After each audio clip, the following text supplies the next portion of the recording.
Interface पे, जहाँ पे मुझे अपने यूपीआई की डिटेल डालनी होगी और मैं ये डोमेन खरीद पाऊंगा।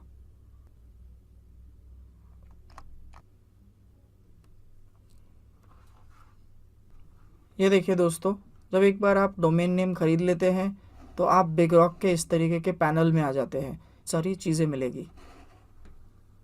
देखिए दोस्तों, अभी मैंने बिगरॉक पे पहले ही कुछ डोमेन नेम खरीद रखे हैं। ये वो 2 डोमेन हैं जो मेरे पास अवेलेबल है। अब आप चेक करोगे कि इस डोमेन से रिलेटेड कुछ डिटेल हम देखना चाहेंगे।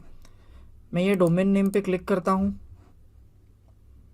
और ये डोमेन से रिलेटेड मेरी इन्फॉर्मेशन ओपन करेंगे। ये मेरी कॉन्टैक्ट डिटेल्स है, नेम सर्वर है। नेम सर्वर बहुत इंपॉर्टेंट है दोस्तों। नेम सर्वर इसलिए इम्पॉर्टेंट है कि वो आपके डोमेन और आपके होस्टिंग को कनेक्ट करने में मदद करेगी। अगर आपका डोमेन नेम एक ए प्लेस से लिया हुआ है और होस्टिंग बी प्लेस से लिया हुआ है तो ये डीएनएस ही उस पर्टिकुलर वेबसाइट को लिंक करने में आपकी मदद करेगी। हम थोड़ी देर में ये भी देखेंगे दोस्तों कि डीएनएस क्या होता है। पहले हम इस चीज़ को समझ ले। यहाँ पे डोमेन सीक्रेट्स एक चीज़ है। अगर आपको डोमेन नेम एक होस्टिंग प्रोवाइडर से या एक सर्विस प्रोवाइडर से दूसरी तरफ ले जाना है तो आपको डीएनएस सीक्रेट की ज़रूरत पड़ेगी। इसी तरीके से आप यहाँ पे होस्टिंग खरीद सकते हैं, मल्टी डोमेन होस्टिंग खरीद सकते हैं। ये सारा जो चीज़ें हैं इसे कहते हैं हम डोमेन का कंट्रोल पैनल। अगर आप गूगल से या कोई एंटरप्राइज ईमेल लेना चाहते हैं तो सर्विस आप यहाँ से बाय कर सकते हैं। बहुत सारी ऐसी छोटी छोटी चीज़ें हैं दोस्तों जो आपको इस पैनल के अंदर देखने को मिलेगी। साइट बिल्डर, ईमेल, यहाँ आप ईमेल भी अपना बना सकते हैं। ईमेल 2 तरीके से बनाया जा सकता है, या तो आप इस पैनल पे बना ले या जहाँ से आपने होस्टिंग खरीदी है वहाँ से बना ले। इस केस में दोस्तों मेरे पास सिर्फ बिगरॉक पे मेरे डोमेन नेम्स है, मैं अपने होस्टिंग कहीं और मैनेज करता हूँ। तो मैं आपको दिखाऊंगा कि कैसे मैंने अपने होस्टिंग और डोमेन को मैप कर रखा है। नेम सर्वर्स, जिसे हम डीएनएस भी कहते हैं दोस्तों, इस पर आप क्लिक करोगे तो आपको दिखेगा कि ये डोमेन होस्टिंग जो है या जो नेम सर्वर्स है ये कहीं और से है। ये है ns1.dns-parking.com और दूसरा है ns2.dns-parking.com। डीएनएस किस लिए यूज़ किए जाते हैं और डीएनएस का इम्पोर्टेंस क्या है, ये हम आगे आने वाले चैप्टर्स में ज़रूर देखेंगे दोस्तों। आइए देखते हैं दोस्तों डीएनएस क्या होता है और डीएनएस काम कैसे करता है। ये आपका वेब ब्राउज़र है दोस्तों, जहाँ पे आप इंफॉर्मेशन ऐड कर रहे हो। इस केस में वो इंटरनेट एक्सप्लोरर हो सकता है, क्रोम हो सकता है, मोजिला फायरफॉक्स हो सकता है, कोई भी ब्राउज़र जिससे आप वेबसाइट एक्सेस करना चाहते हो।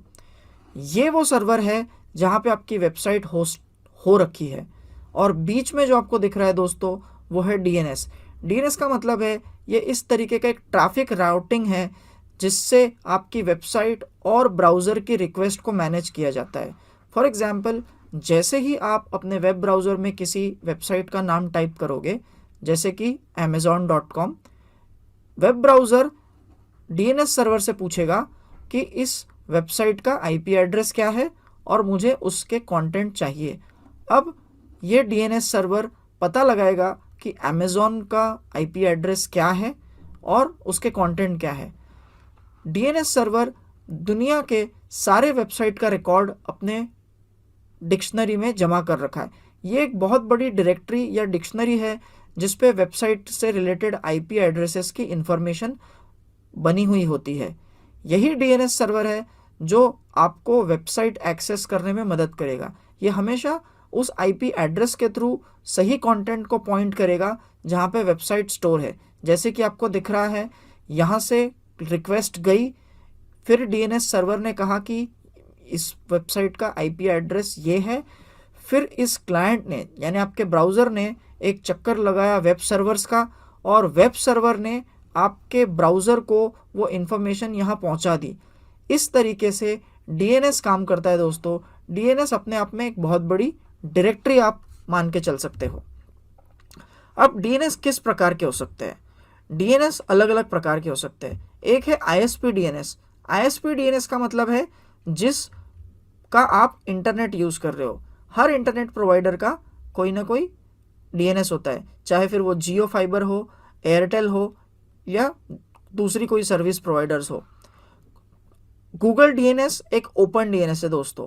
गूगल अपने डीएनएस को बार बार अपडेट करता है, और एक तीसरा डीएनएस भी अवेलेबल होता है जिसे हम ओपन डीएनएस कहते हैं। मोस्टली लोग आईएसपी का डीएनएस ही यूज़ करते हैं, लेकिन जो लोगों को ये पता है, और जब अब आपको भी ये चीज़ पता है कि गूगल डीएनएस होता है, तो आप गूगल डीएनएस में भी जाके इस चीज़ को एक्सेस कर सकते हो। आप आईएसपी का डीएनएस हटा के अपना खुद का डीएनएस या गूगल का डीएनएस सेट कर सकते हो, क्योंकि गूगल का डीएनएस बाकी से थोड़ा फास्ट काम करेगा। बाइंग होस्टिंग, दुनिया का कोई भी कंप्यूटर होस्टिंग सर्वर बन सकता है। उसे ज़रूरत है एक फास्ट इंटरनेट की और 24/7 शुरू रहने की। लेकिन दिक्कत ये हो सकती है दोस्तों कि अगर उस वेबसाइट पे करोड़ों लाखों हिट्स आने लगे तो वो कंप्यूटर क्रैश भी हो सकता है। इसीलिए लोग खुद का सर्वर नहीं बनाते और सर्वर रेंट कर लेते हैं। अब सर्वर्स पहले से ज़्यादा टेक्निकली स्ट्रॉन्ग हो गए हैं, सो रेंट किया हुआ सर्वर ही बेटर चॉइस है दोस्तों। आप जो सर्वर रेंट करोगे वो एक शेयर्ड होस्टिंग भी हो सकता है और एक डेडिकेटेड होस्टिंग भी हो सकता है। शेयर्ड होस्टिंग आपको सस्ता पड़ेगा, लेकिन डेडिकेटेड होस्टिंग थोड़ा महंगा होगा। शेयर्ड होस्टिंग में आपके अलावा दूसरी साइट्स भी होस्ट हो सकती है, इसीलिए आपकी वेबसाइट का कोई डेडिकेटेड आईपी एड्रेस नहीं हो सकता। अगर आपको लगता है दोस्तों कि आपकी वेबसाइट अभी बहुत छोटी है, कुछ लोग ही आते हैं, धीरे धीरे इसकी ट्रैफिक बढ़ेगी, तो आप शुरुआत कर सकते हो एक शेयर्ड होस्टिंग खरीदने से। लेकिन अब जब आप उसमें ट्रैफिक बिल्ड करते जा रहे हो और आपको लगता है कि आपकी वेबसाइट स्लो लोड हो रही है क्योंकि वो एक शेयर्ड होस्टिंग पे है, आप डेडिकेटेड होस्टिंग भी खरीद सकते हो। आइए दोस्तों, अब देखते हैं कि कौन सी वो वेबसाइट्स है जहां से हम अपने लिए होस्टिंग खरीद सकते हैं। जैसे कि आप जानते हैं, मार्केट में बहुत सारे होस्टिंग प्रोवाइडर्स अवेलेबल है। GoDaddy.com, BigRock.com, Namecheap.com, WPX.com, ऐसी बहुत सारी वेबसाइट बनाने के लिए होस्टिंग प्रोवाइडर्स आज अवेलेबल है। तो आइए कंपेयर करते हैं कुछ होस्टिंग प्रोवाइडर्स को। जी हाँ दोस्तों, अब देखते हैं कौन कौन से वेबसाइट बिल्डर या होस्टिंग प्रोवाइडर्स हमारे पास अवेलेबल है। जैसे कि आप देख रहे हैं, GoDaddy.com ये एक वेबसाइट है। BigRock.com ये हमारे पास एक वेबसाइट है जो होस्टिंग प्रोवाइड करती है। WPX.net ये काफ़ी अच्छी होस्टिंग प्रोवाइडर है। एक नया होस्टिंग प्लेटफॉर्म भी दोस्तों मार्केट में आया है जिसका नाम है होस्टिंजर। होस्टिंजर ये काफ़ी सस्ते दामों पर होस्टिंग प्रोवाइड करती है। सभी वैसा ही काम करते हैं जैसा उन्हें करना चाहिए।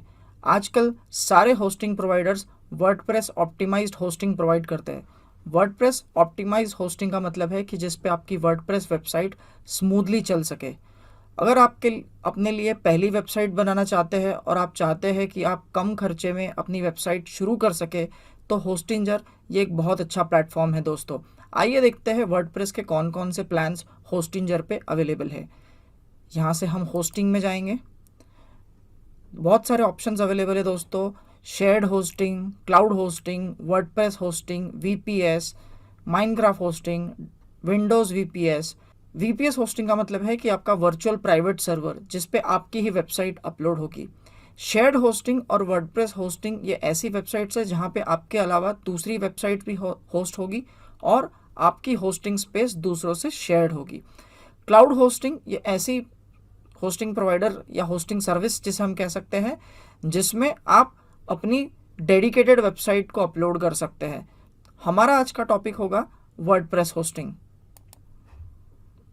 जी हाँ दोस्तों, अगर आप देखेंगे पैकेजेस कुछ दिए हुए हैं यहाँ पे। ये कुछ बेसिक पैकेजेस है वर्डप्रेस होस्टिंग के। अगर आप खुद की वेबसाइट या किसी क्लाइंट की सिंगल वेबसाइट होस्ट करना चाहते हैं तो आप ये पैकेज ले सकते हैं। वर्डप्रेस स्टार्टर, जहाँ पे आप 100 वेबसाइट्स तक अपलोड कर सकते हैं। बिजनेस वर्डप्रेस, जहाँ पे आप अगेन 100 वेबसाइट अपलोड कर सकते हैं, लेकिन यहाँ पे आपको बहुत सारे दूसरे फीचर्स भी मिलेंगे। यहाँ आप देखेंगे कि आपको एक फ्री SSL भी दिया जाता है। दोस्तों SSL क्या होता है? SSL का फुल फॉर्म है सिक्योर सॉकेट लेयर। जब आपके वेबसाइट पे कोई भी ट्रांजैक्शन होता है, चाहे वो फिनेंशियल ट्रांजैक्शन हो या डेटा ट्रांजैक्शन हो, आज SSL बहुत इंपॉर्टेंट है दोस्तों।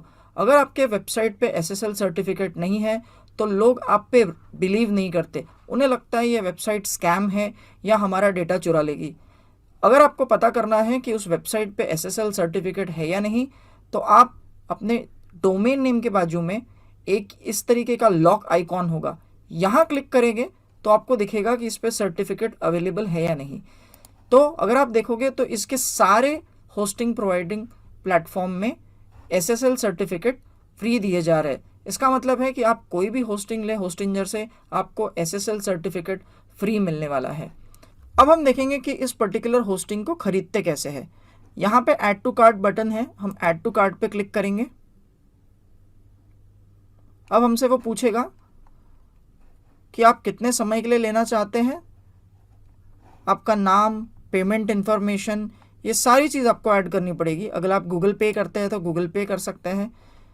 सिक्योर सबमिट पेमेंट पे क्लिक करेंगे तो आप होस्टिंग खरीद लेंगे। जी हाँ दोस्तों, मैंने अपना होस्टिंग खरीद लिया है। मुझे ये इस तरीके का डैशबोर्ड दिख रहा है जिसमें ये मेरा डोमेन नेम है और मैं अब मैनेज पे क्लिक करूँगा। जैसे ही आप मैनेज पे क्लिक करेंगे आपको आपका इंटायर डैशबोर्ड देखने मिलेगा। इसे दोस्तों कहते हैं कंट्रोल पैनल या सी पैनल। इस कंट्रोल पैनल में आपको वो सारी इन्फॉर्मेशन देखने को मिलेगी जो एक होस्टिंग में होती है, जैसे कि आपका डैशबोर्ड, प्लगइन्स, कितना यूज़ कर रहे हैं आप अपनी होस्टिंग का, अगर आपको कोई अपग्रेड करना है, कौन सा आपका सेट डोमेन है जो प्राइमरी डोमेन है, अकाउंट्स कौन कौन से इसके साथ, उनके पासवर्ड्स, ईमेल। जी हाँ दोस्तों, आप अपना एक प्रोफेशनल ईमेल भी अपनी होस्टिंग पे ही कॉन्फ़िगर कर सकते हैं। इसके अलावा दूसरे ईमेल प्रोवाइडर्स आते हैं जहां आप कर सकते हैं, जो हम आगे के कोर्सेस में देखेंगे। डोमेन्स, कौन कौन से डोमेन्स आपके पास अवेलेबल है, वेबसाइट से रिलेटेड कुछ दूसरी सर्विसेज, अगर हम माइग्रेट करना चाहते हैं इस वेबसाइट को कहीं और, किस तरीके के एरर पेज है। इस पर्टिकुलर होस्टिंग पे वेबसाइट्स को मैनेज करने के लिए फाइल मैनेजर, आपको बैकअप लेना है, FTP अकाउंट्स बना सकते हैं जिससे आप अपने डेस्कटॉप से ही होस्टिंग पे फाइल ट्रांसफ़र कर सकते हैं, अपने वर्डप्रेस वेबसाइट्स के डेटाबेसेस और उनके मैनेज करने के लिए टूल्स। तो आप देख सकते हैं दोस्तों, बहुत सारी इन्फॉर्मेशन यहीं अवेलेबल है जिसको यूज़ करके आप अपनी पूरी होस्टिंग को मैनेज कर सकते हैं।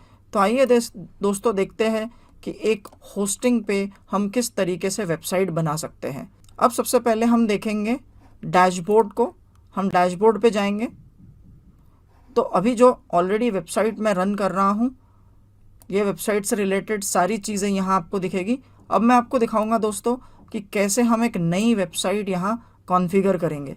मैं वापस होस्टिंग में जाऊँगा। ये देखिए दोस्तों, हम होस्टिंगर के कंट्रोल पैनल पे अभी अवेलेबल है। यहाँ मेरे पास कुछ डोमेन नेम अवेलेबल है। इन्हीं डोमेन नेम में से किसी एक में आज हम अपनी एक वेबसाइट बनाएंगे। मैं क्लिक करता हूँ मैनेज पे। ये मुझे लेके जाएगा उस वर्डप्रेस होस्टिंग के पैनल पे जहाँ मैं उस वेबसाइट को बनाना चाहता हूँ। ये देखिए दोस्तों, इस पर्टिकुलर होस्टिंग को मैनेज करने के लिए ये सारे टूल्स अवेलेबल है।